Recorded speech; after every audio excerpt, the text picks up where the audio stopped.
but we're different. You should buy from us because we are different. I hear this all the time. I see this an awful lot.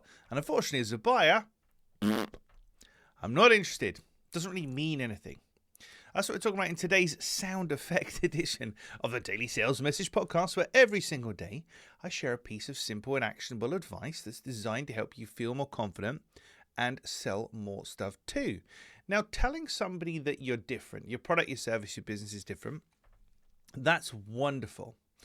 But you have to quantify it. You have to explain it. You've got to use the 4 magical words in sales. And I'm sure you've heard these before if you've listened to my podcast before. What that means is we're different because we do blah, we don't do blah, etc., etc.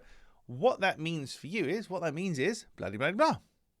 But if you don't quantify something, if you don't make it real for somebody in their own world and explain it in terms they understand so they can really understand the impact of that difference, they're not going to buy from you. And this is where things like USP, unique selling point, kind of get my goat. Because just because something's unique doesn't mean it has inherent value. It doesn't have inherent value. So, you should choose us because we're unique. We're the first and only people to do this, blah, blah. Great. But if I don't care about it, it's inherently pointless and worthless, ultimately. So be very careful of saying vague things like we're different, we did things differently.